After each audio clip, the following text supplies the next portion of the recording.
Om Namo Bhagavate Vasudevaya. Om Namo Bhagavate Vasudevaya. Om Namo Bhagavate Vasudevaya. Srimad Bhagavatam, Canto 5, Chapter 14, Text 36.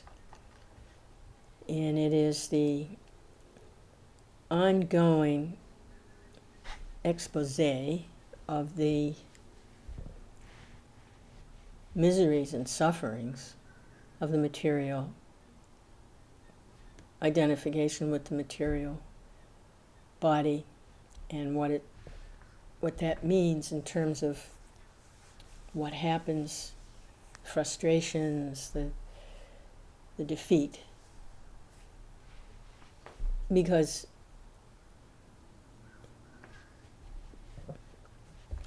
we're not matter.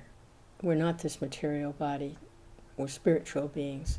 And so when the spiritual energy of the Lord comes in contact with the material energy and begins to identify for purposes of trying to enjoy, and they get a external material body so they can enjoy, or try to.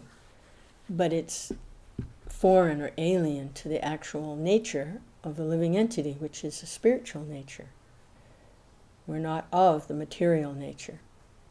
So it's incompatible, and it's just incompatible. It doesn't work. It was like mixing oil and water. They don't mix. They don't mix. So Sukadeva Goswami is enlightening Maharaj Parikshit. And this has been going on for several verses and actually several chapters. He recounted a previous conversation about the same subject that was spoken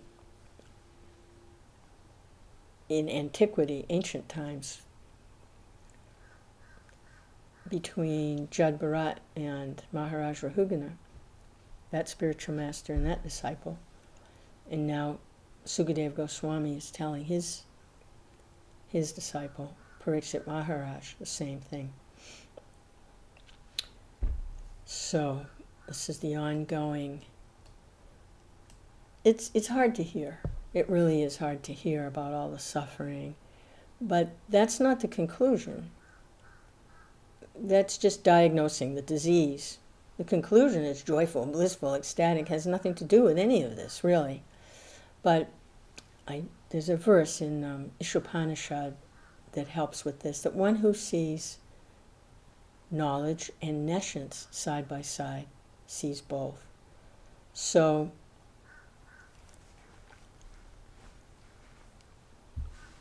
we're getting to see the ignorance and the misery and the suffering, and then we also get to see the transcendental, ecstatic, blissful, no anxiety, actual condition of the living entity. So it's important to hear this,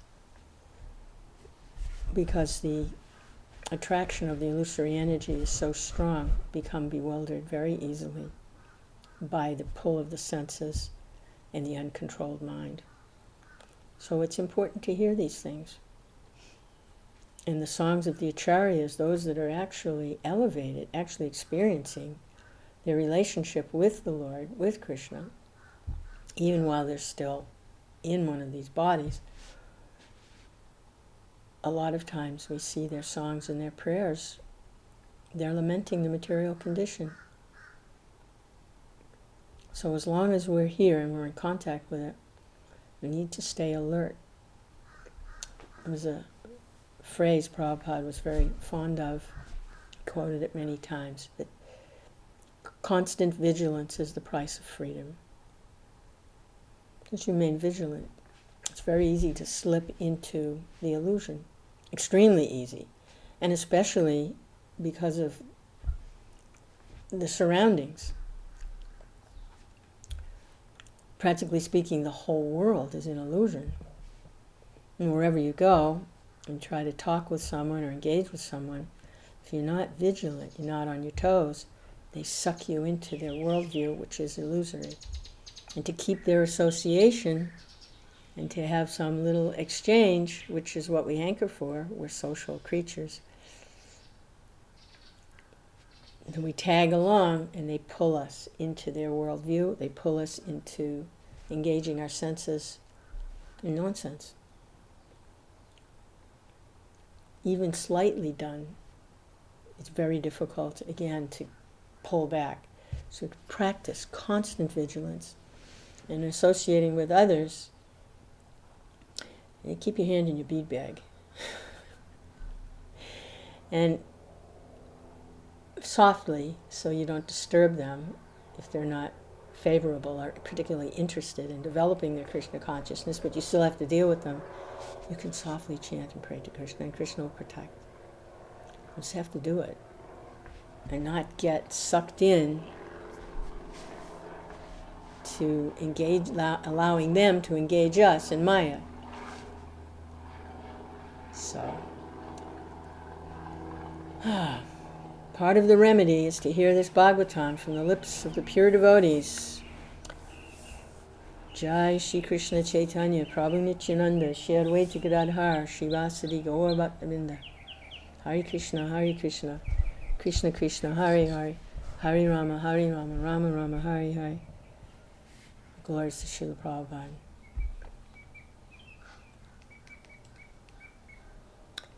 So, text 36. Sometimes, having no money, the conditioned soul does not get sufficient accommodations.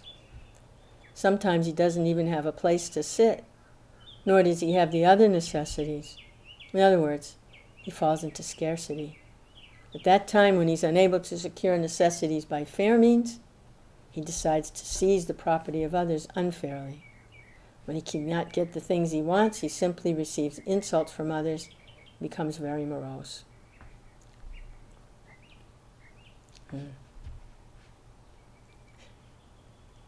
See, this, without the Daivi Varnashram, then it's every man for himself. And it's a hard struggle for existence. The rat race, the dog eat dog, they have ways of describing it. And this is the situation. Sometimes a person falls into scarcity. What are they going to do? He's unable to secure even necessities by honest means. Why? Because the atmosphere around him is also dishonest, surrounded by people who have no compassion, who have exploitive mentality, surrounded by that, he's helpless. What's he going to do? So by unfair means, by hook or by crook, especially necessities. So, and this happens in a collective scale also, when the necessities of life become scarce, then countries fight with each other. Who's going to get the resources? The water, the land, the minerals, the different things that the people actually need to maintain their lives. So if they can't get it fairly, then they'll go to war to get it. They'll just take it. And he says here, Prabhupada says that, the verse says, this is Sukadev Goswami, says he simply receives insults from others and becomes very morose. So even trying to take it, he can't get it. And then he's simply insulted by everyone. So, this is the perils of material involvement. And yet each person goes into as compared to the forest of material enjoyment, enthusiastic, excited about making their fortune. No, it's not where the fortune lies. Fortune lies at the lotus feet of the Lord. And what is Goddess Lakshmi doing? She's massaging those lotus feet. So you want to find your fortune? You want to find the goddess of fortune? She's massaging the lotus feet of the Lord. Your good fortune is at the lotus feet of the Lord. Oh boy. Prabhupada's commentary, it is said that necessity knows no law. When the conditioned soul needs money to acquire life's bare necessities, he adopts any means. He begs, borrows, steals. Instead of receiving these things, he's insulted and chastised. Unless one is very well organized, one cannot accumulate riches by unfair means. Wow. Unless one is very well organized, cannot accumulate riches by unfair means. So this is organized crime. This is thieves working together, organized. It's a group effort to rob, steal, bewilder, deceive, and plunder. It has to be a group effort if you really want to be successful. Even if one acquires riches by unfair means, he cannot avoid punishment and insult from the government or the general populace. Yeah. When the individual makes his own endeavor to do this, then he's caught. They're caught. Eventually they're caught, and then they're punished and insulted, and they get a record. They get a criminal record. So even if they want to, quote-unquote, go straight, it's very difficult now. Even if they have had a change of heart, and they really do want to earn by that, it's very difficult. They've got a record. Now you have a bad history. There are many instances of important people embezzling money, getting caught, and being put in prison. One may be able to avoid the punishment of prison, but one cannot avoid the punishment of the Supreme Personality of Godhead, who works through the agency of material nature. This is described in Bhagavad Gita. Daiviyesha gunamayi mamamaya daratyaya. Nature is very cruel. She does not excuse anyone. When people do not care for nature, they commit all kinds of sinful activities. Consequently, they have to suffer. The stringent laws of material nature. Material nature is run by laws. And those laws have you can't bargain with those laws. You can't avoid them. No one. We can't. You can't. We can't. No one can get around the laws of material nature. They're stringent. There's no cheating material nature. There's no... Because material nature runs like a machine. Runs just like a machine. To get the reprieve, you get the reprieve by taking shelter of Krishna, then material nature backs off. But that is material nature, is stringent laws. It's interesting, he says here that one may be able to avoid the punishment of prison, man-made laws, by bribery or cleverness, may be able to avoid a man-made prison, but cannot avoid the punishment of the Supreme Personality of Godhead, who works through the agency of material nature. There's no way around it. There's no way.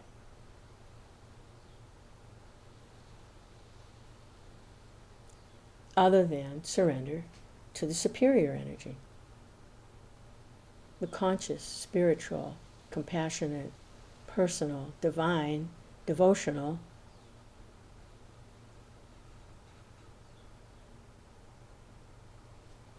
Supreme Personality of Godhead. It's a different type of nature altogether, different type of energy altogether, different spirit altogether.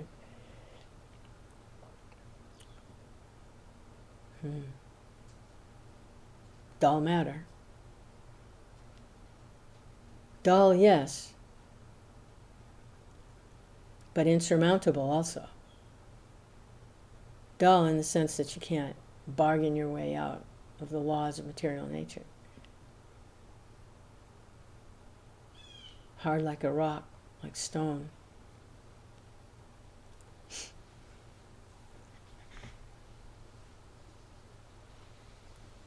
No amount of cleverness, no amount of trickery, no amount of display of strength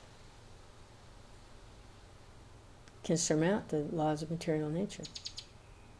They're stringent. And their jurisdiction is over matter. Those laws really have nothing to do with the spirit soul. The laws of material nature have nothing to do with the spirit soul. They are simply governing the activities of matter. And when the living entity, the spirit soul, identifies with matter, that's when they come under the jurisdiction of the laws of material nature. They voluntarily accept those laws. And then they enter into a great contest of trying to control material energy. But material energy is controlling the conditioned soul. There's no controlling material energy. Material energy, why? Because it's under the direction of the Supreme Personality of Godhead. He's working indirectly through his material nature to control the living entities. But the living entities, in illusion, forgetfulness of Krishna and their own nature, are under the idea or the misconception that they're controlling material nature. So who's controlling who? That's the illusion. They're not controlling material nature. Material nature always has the last say, always has the last word. What's the last word? Death.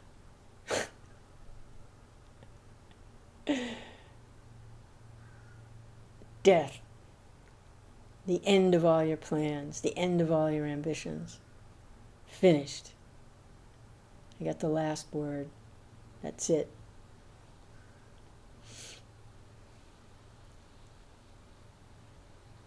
But because there's spirit and the soul doesn't die, and there's still so many desires to try to control and enjoy the material energy, the inferior energy, oh, you get another, okay, here's another body. According to the desire, the priority, the prioritized desire that's there in the mind.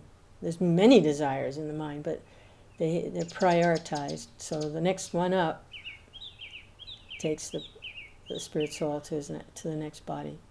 Gross manifestation. You can try to control. So we're thinking about enjoying. Yes, enjoying. That's also the desire, contaminated desire. And part of that is to try to control. Control why? Control so you can enjoy and dominate. And try to control material nature. But actually, material nature, the laws are stringent. There's no controlling material nature. Material nature is running under strict laws.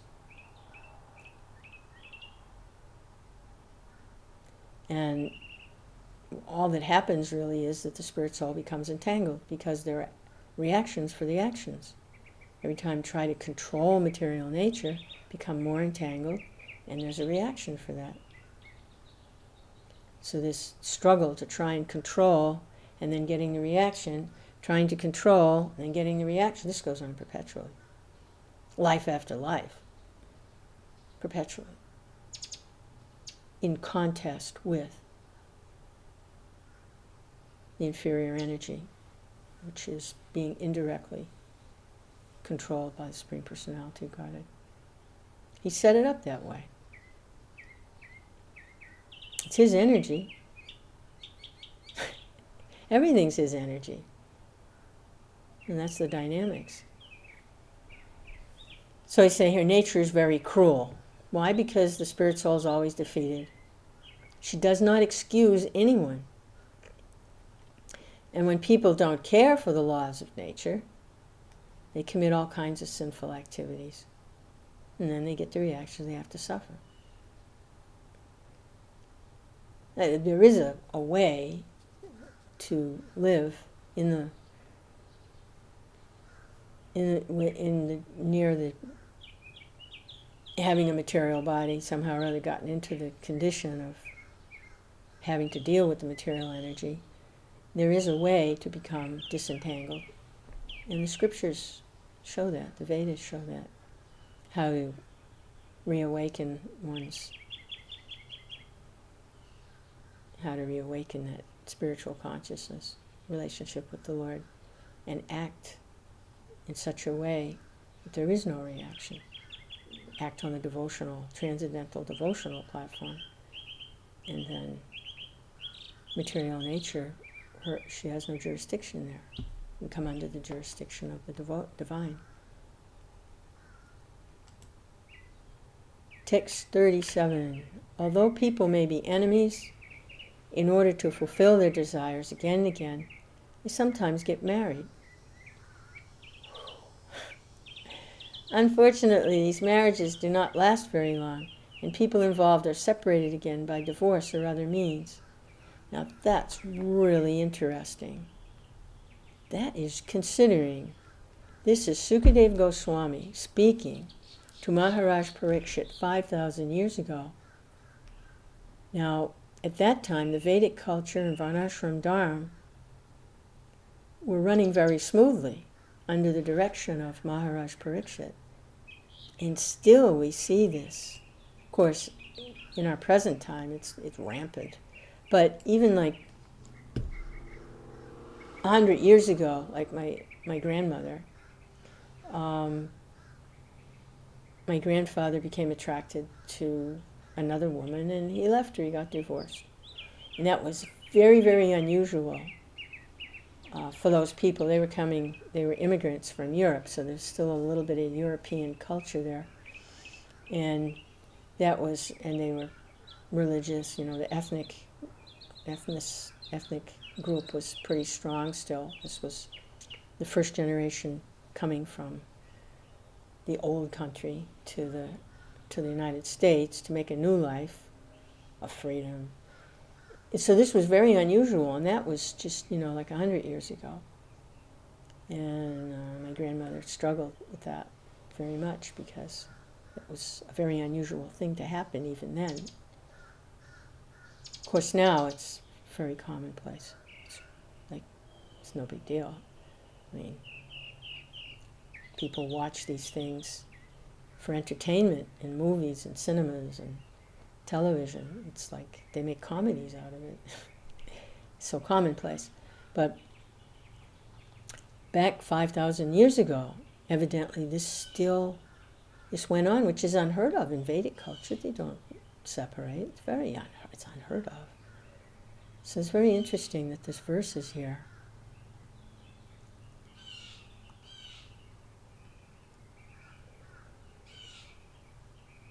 Huh. It's very interesting. As stated previously, every conditioned soul has the propensity to cheat, even in marriage. Everywhere in this material world, one conditioned soul is envious of another.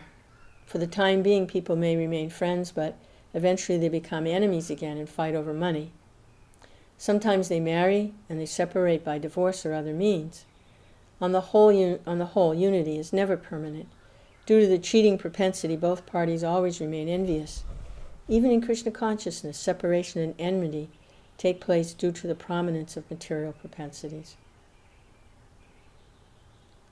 So in the previous verse, a point was being made that no one is excused from this material, the material disturbances. No one is excused. And here we see how it takes shape. And Prabhupada says even within the Krishna consciousness society, those that are seriously trying to surrender because they're trying to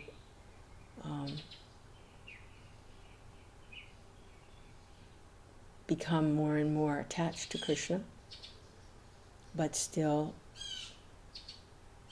the material propensities are there, then these things happen. So no one is excused.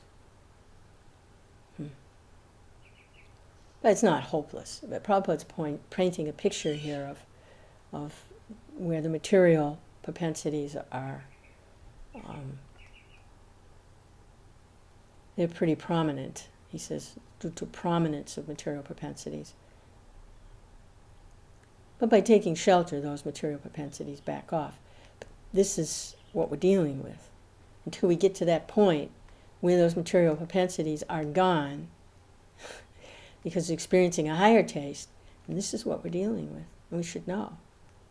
We should know it's a struggle. It's a struggle. We have to be willing to struggle.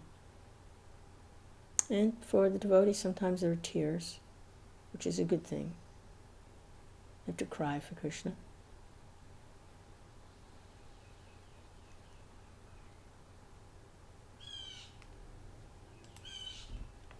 Text 38. The path of this material world is full of material miseries. Various troubles disturb the conditioned souls. Sometimes he loses, sometimes he gains. In either case, the path is full of danger. Sometimes a conditioned soul is separated from his father by death or other circumstances.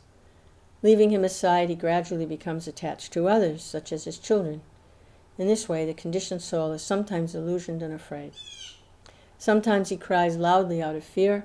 Sometimes he is happy maintaining his family. Sometimes he's overjoyed and sings melodious songs. In this way, he becomes entangled, forgets his separation from the Supreme Personality of Godhead since time immemorial. Thus he traverses the dangerous path of material existence, and on this path, he's not at all happy. Those who are self-realized simply take shelter of the Supreme Personality of Godhead in order to get out of this dangerous material existence. Without accepting the devotional path, one cannot get out of the clutches of material existence. The conclusion is no one can be happy in material life. One must take to Krishna consciousness. Wow. This is the conditioned soul. Yeah. There's a lot of fear. A lot of fear there. Because it's an impossible situation. It's impossible. You're trying to exist in a situation where you cannot exist. We're trying to survive in a situation where death will come at any moment. How can you be happy or feel any security? And there's no permanence in the relationships. They're always being disturbed. And then sometimes they get elated. They become intoxicated in the delusion. You know, delusion and madness, sometimes there's great elation and intoxication because it's fantasy. And they become very elated and sing wonderful songs and they're overjoyed and so happy. But it doesn't last. They just become entangled. It's a very dangerous situation. By accepting the devotional path, hearing, chanting, remembering. So the problem is, he's entangled in the material identification and forgets his separation from the Supreme Personality of Godhead since time immemorial. State of forgetfulness. Without accepting the devotional path, one cannot get out of the clutches of material existence. One must take Krishna consciousness.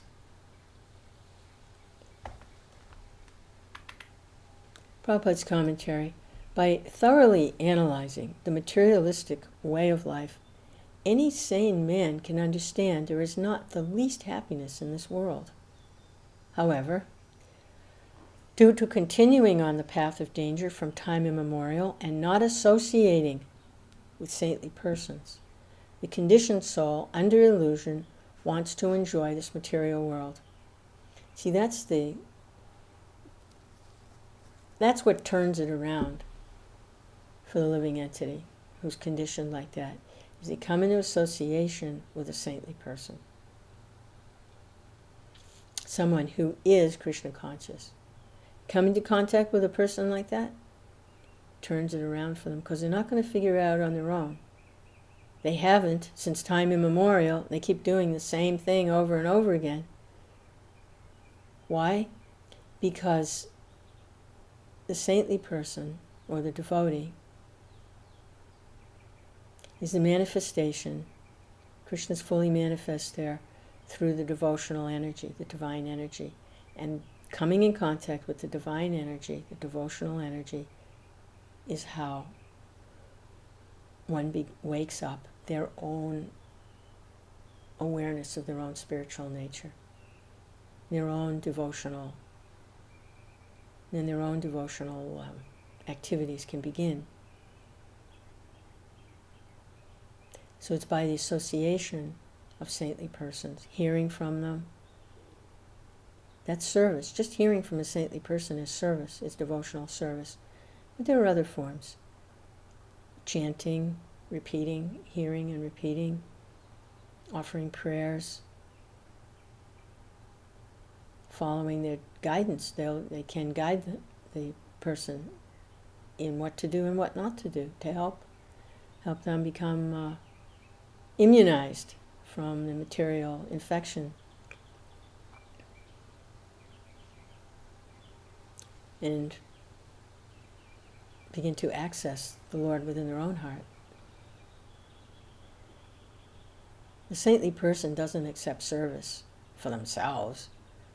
They don't want big following for themselves. That's not their.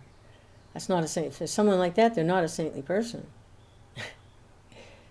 A saintly person, a devotee, is only interested in serving Krishna.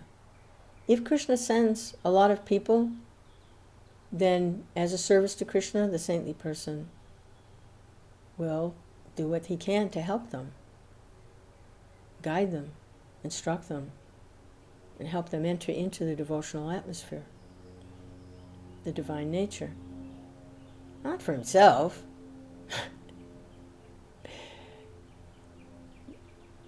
But as a service to Krishna, they'll do that.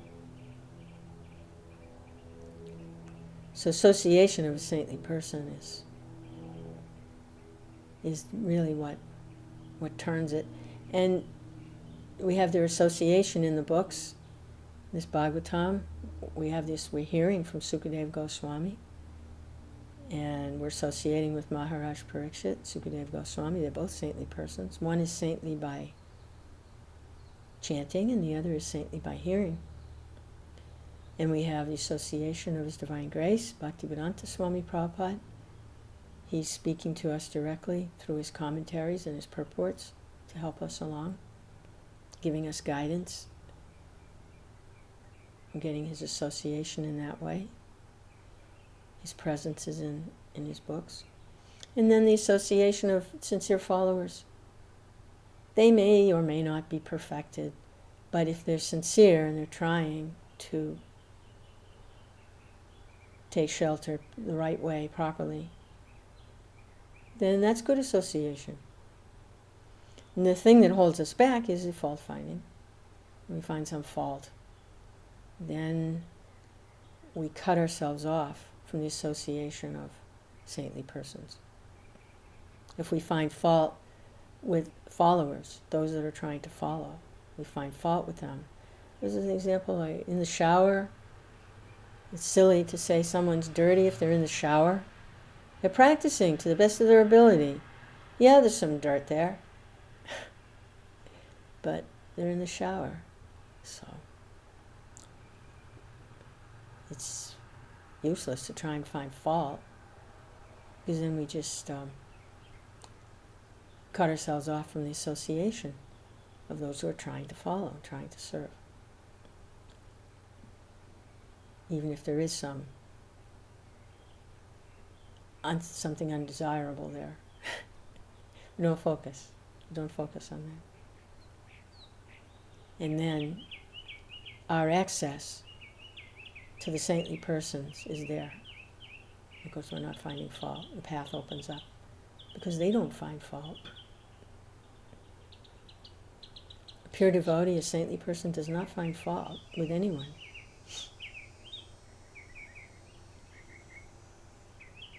They only see how to engage in Krishna's service. And the main instruction is accept everything favorable for devotional service and reject everything unfavorable. If it can't be used, just leave it alone, reject it. Just let it go. It's gone. Can't use it. And accept everything favorable. That's said that a swan-like devotee is like that. They can find, if there's water and there's like one little drop of milk in the water, they can find that one little drop. So, eager for the nectar, and try to find that. Lord Chaitanya's movement is giving us such a wonderful opportunity. So simple. The Lord has put all his potencies in his holy name alone. There's always nectar there. If we say it or we hear it, there's always nectar in the Lord's holy name. Now, it's said that one shouldn't take, Prabhupada says one shouldn't take the holy name or initiation or receive the holy name from those that are materially contaminated. Yes, that's true. It's just like poison because you take in all the material contamination also.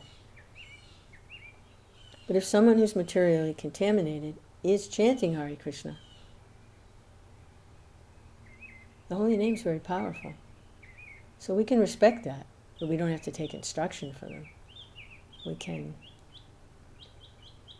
can always be happy to hear the holy name chanted, no matter how it's chanted, no matter who's chanting it. We know Krishna is having some pastime there. But we want to hear from the pure devotees. So we have to use some discrimination. Who is sincerely following? Who's repeating the message of Godhead without changing it?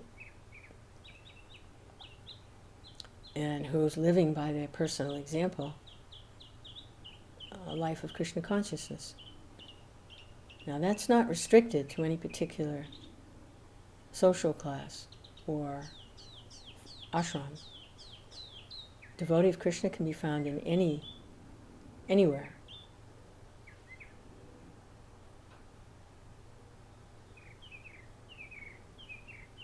Devotee of Krishna is someone who only wants Krishna consciousness. They may be dealing with the external world as they have to, given their situation. But their desire is to please the Lord and the Lord's representatives. A pure devotee has no other desire, and their life is dedicated to that. So that's the kind of association we can really take some good advantage of. And they're more than willing to give also, because they know Krishna's desire is that the living entities become purified of their entanglement with the material identification. And if they can assist Krishna in helping someone get free and go take up the path of devotional life, and Krishna is very pleased, so they want to please Krishna. So Krishna says in Bhagavad Gita, one who instructs this science of devotional service to my devotees is very dear to me, and there's no one more dear. So it pleases Krishna. Prabhupada's commentary continued. Due to continuing on the path of danger from time immemorial and not associating with saintly persons, the conditioned soul under illusion wants to enjoy the material world. Material energy sometimes gives him a chance at so-called happiness, but the conditioned soul is perpetually being punished by material nature. It's therefore said, material life means continuous unhappiness. But sometimes we accept happiness as it appears between the gaps. Sometimes a condemned person is submerged in water and hauled out. Actually, all of this is meant for punishment, but he feels a little comfort when he's taken out of the water. This is the situation with the conditioned soul. All the Shastras therefore advise that one associate with devotees, the saintly people.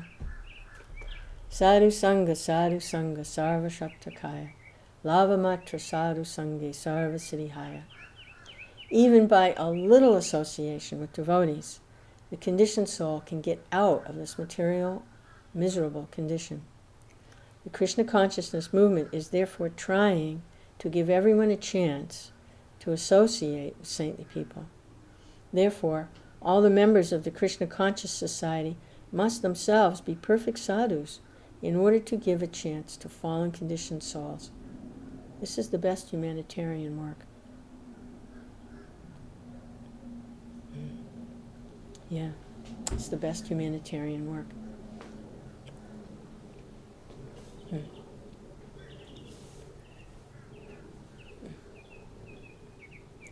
There are a lot of people who are very humanitarian.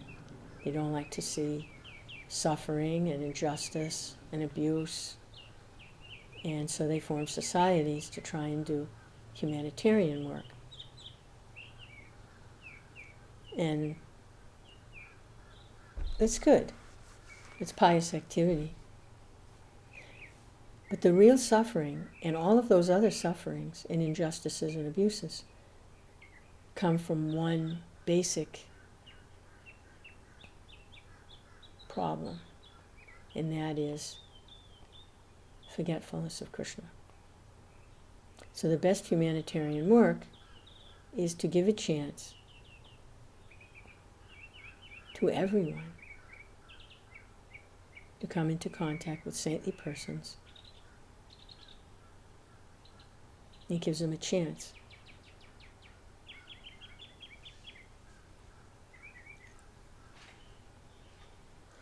When Krishna consciousness is there, everything else adjusts itself. Everything becomes adjusted when there's Krishna consciousness. Because Krishna is within the heart of the living entity, and it gives good intelligence. When someone's conscious of Krishna, they can hear Krishna's directions from within. A spiritual master, a pure devotee, spiritual teacher, is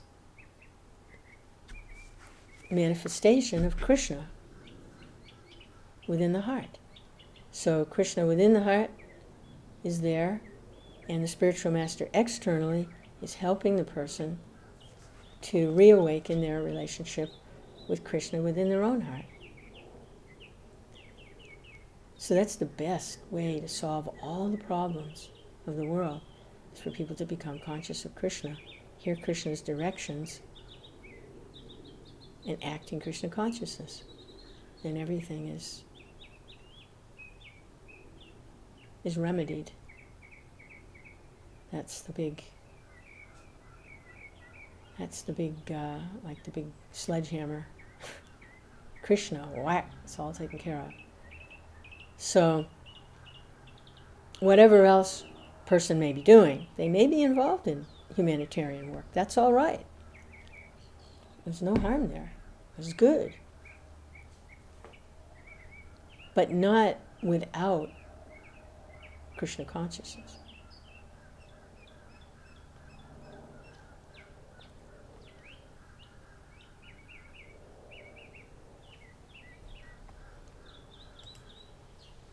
Text 39.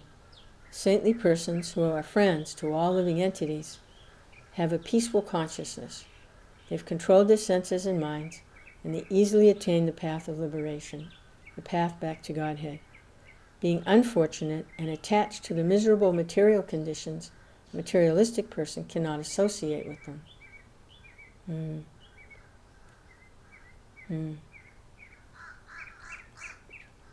Yeah. It's like materialistic person is so busily engaged in the miserable material involvement. They're too busy. They're just They're being spun around by the material energy, one way or another.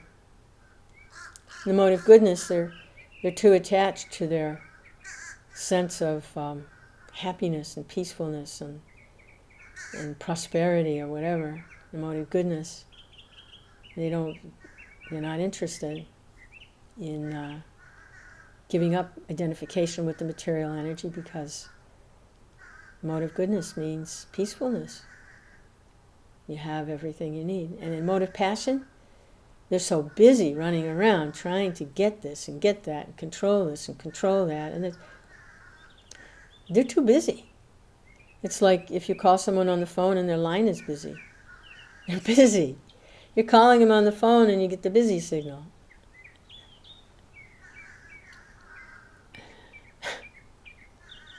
They're busy. They're too busy. They're so engaged. They can't stop for even a moment. So busy. Like sometimes we would go to a very busy street or a shopping center or an airport to try and approach people to get them to take some literature, engage in devotional service. Now they'd be running. They'd just be running, breathless, running with the suitcases and they got the shopping cart, and they're busy. They're very busy, too busy.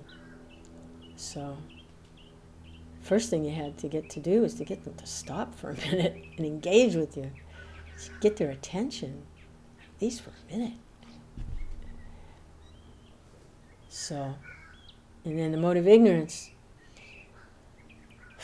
intoxicated, usually a lot of intoxication, mode of ignorance, laziness, sleep, don't want to be bothered. Just don't want to be bothered. So, and having some crazy ideas of just craziness, madness. How can you communicate? It's like if someone's intoxicated, they've been drinking alcohol and they're inebriated, you have a reasonable conversation with them. You can't. They're poisoned, completely poisoned. Crazy. The brain is like free floating or something. It can't talk. It can't.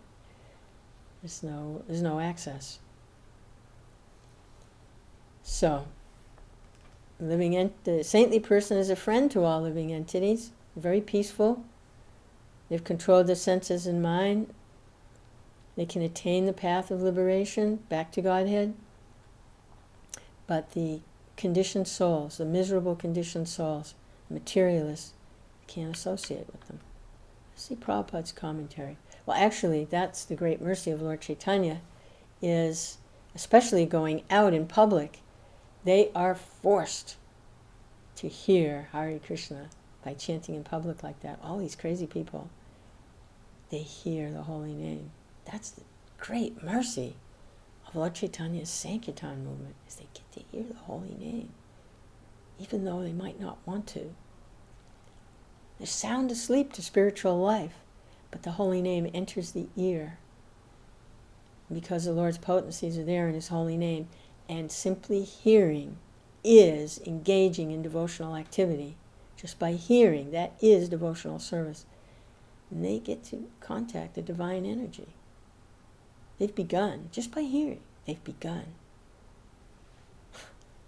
That's how powerful this Sankirtan movement is. We were just reading how the laws of material nature are insurmountable. No one can circumvent the laws of material nature because they're laws. Well, that's the inferior energy. And if the inferior energy is insurmountable, what about the superior energy? If the Lord invests all His potencies in His holy name alone, and it's His desire to sweep the entire planet, entire creation, with His Harinam, who's going to stop that? Just have to think about that for a second. Hare Krishna.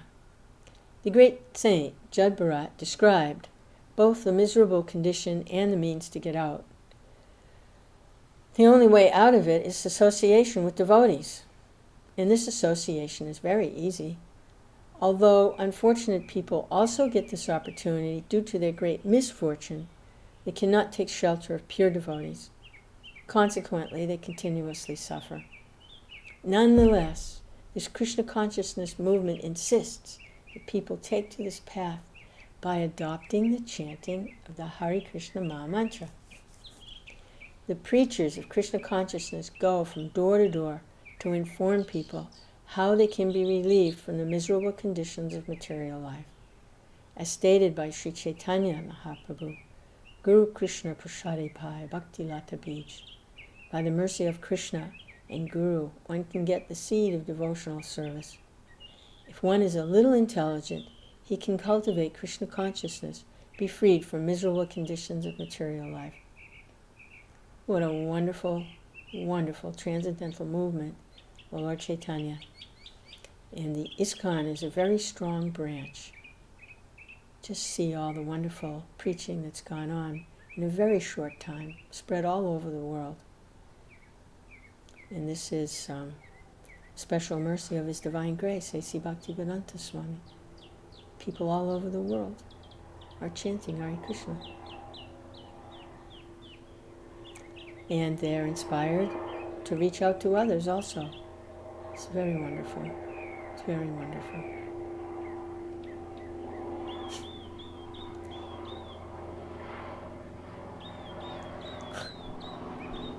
Just 30 or 40 years ago, no one even knew.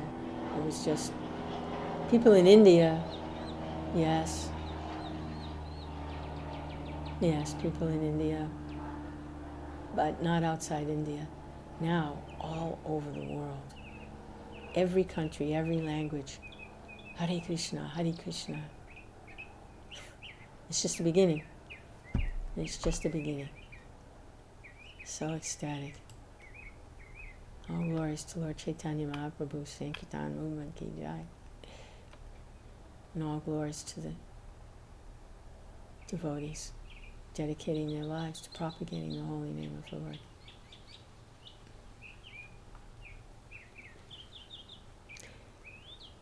Text 40. Sukadeva Goswami continues. There were many great saintly kings who were very expert in performing sacrificial rituals and very competent in conquering other kingdoms. Yet, despite their power, they could not attain the loving service of the Supreme Personality of Godhead.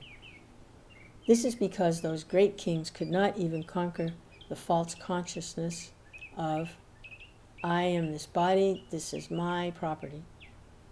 Thus, they simply created enmity with rival kings, fought with them, and died without having discharged life's real mission. Yeah, that's what Arjuna desperately wanted to avoid. He didn't want to simply fight with his cousin brothers over a kingdom. He didn't, because he didn't identify, I am this body and this kingdom is my property. He didn't want to go there. He didn't want to. That wasn't his motivation for fighting. As a matter of fact, when he was faced with that, he completely rejected it and said, forget it. I'll go to the forest. I don't care. I'm not this body, and what good is this kingdom? It doesn't belong to me. Let them have it if they want it. The reason he fought was because Krishna wanted him to do that as his devotional service. When he realized that it was devotional service to Krishna, and that it was for Krishna he was doing it, not in some material consciousness, then he was able to fight. And Krishna stayed with him throughout the whole battle and guided him through the battle. Drove his chariot and also gave him good counsel where to go and what to do, and while in the middle of the battle, how to proceed. So we see that there's this fighting that goes on for thousands and thousands of years. They've been fighting in Europe and Asia, and they fight. And each king is my property, and they build and they plunder the other kingdom and take everything. And that's what they do. But they die without having discharged life's real mission. Which means they don't go back to Godhead. They have to come back again. Purport, Prabhupada's commentary. The real mission of life for the conditioned soul is to reestablish the forgotten relationship with the Supreme Personality of Godhead and engage in devotional service so he may revive Krishna consciousness after giving up the body. One doesn't have to give up his association as a Brahmin, Kshatriya, Vaishya, Sudra, or whatever. In any position, while discharging his prescribed duty, one can develop Krishna consciousness. How? Here it is. Simply by associating with devotees who are representatives of Krishna and who can teach this science. So how important is association?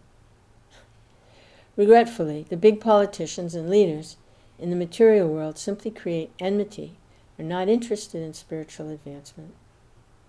Material advancement may be very pleasing to an ordinary man, but ultimately he's defeated because he identifies himself with a material body and considers everything related to it to be his property. It's ignorance. Actually, nothing belongs to him, not even the body. By one's karma, one gets a particular body, and if he does not utilize his body to please the Supreme Personality of Godhead, all his activities are frustrated. The real purpose of life is stated in Srimad Bhagavatam. Atak pumbir dvijastresta varnashrama vibhagasa svanus tistaya dharmasya samsiddhir haritoshanam. To please the Supreme Personality of Godhead. That's the purpose. It really doesn't matter what activity a man engages in. If he can simply satisfy the Supreme Lord, his life is successful. And that's very true. That's very true. Whatever situation in life a person finds himself in, by hearing from saintly persons, from the pure devotees, they can perfect their life right in that position. They don't have to give up all their responsibilities and all their duties. They don't have to separate from their family members necessarily. Sometimes it can be a problem, but you don't have to. If they can practice, take association of saintly persons, in whatever situation of life a person finds himself in, whatever occupation, they can develop their Krishna consciousness and reach the purpose, real purpose of life. And Krishna also says in Bhagavad Gita, Striyo Vaishas Tata Sudras Tepiyanti Paramgatim, that merchants, Sudras, labor class, women, anyone, they can attain Krishna consciousness. There's no impediment through the association of saintly persons.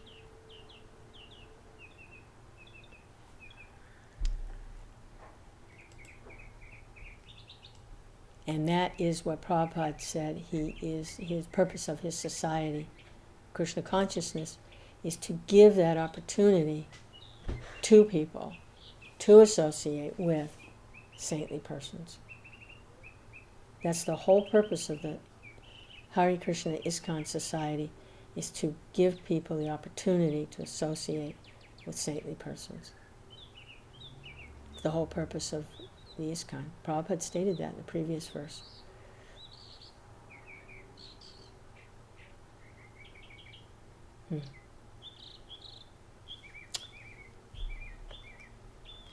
Wow.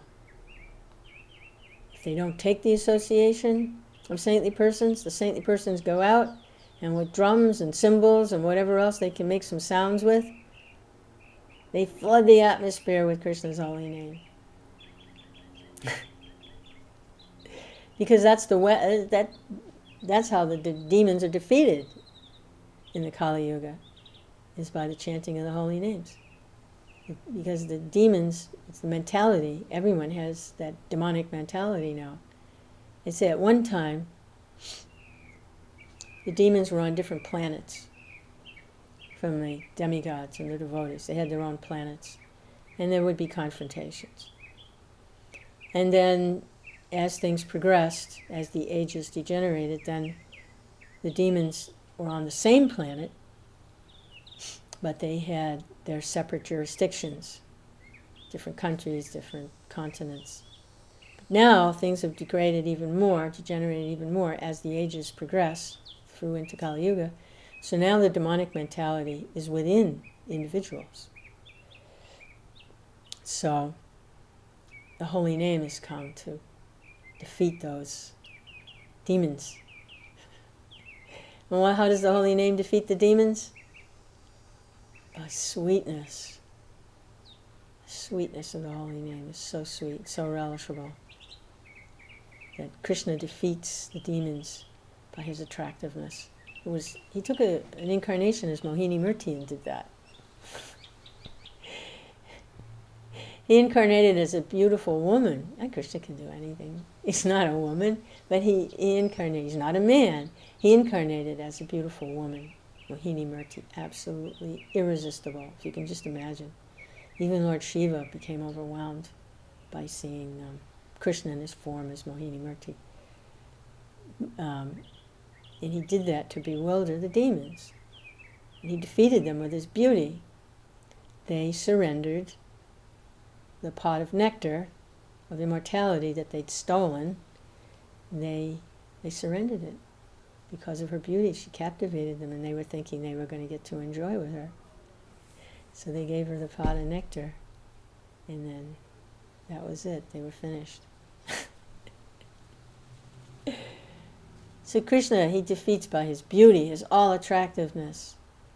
His delicious food offered to Krishna tastes so good. His physical features, his personal features, his form doesn't have a material form, he has a spiritual form. His spiritual form is so attractive. In his pastimes, his activities captivate the mind. And he's present, all his potencies, his form, his everything is present there in his holy name. So, Lord Chaitanya Sankirtan Yagna. Glories to all the devotees who are dedicating their lives to pushing on. Lord Chaitanya's Sankirtan movement, so glorious. Hare Krishna.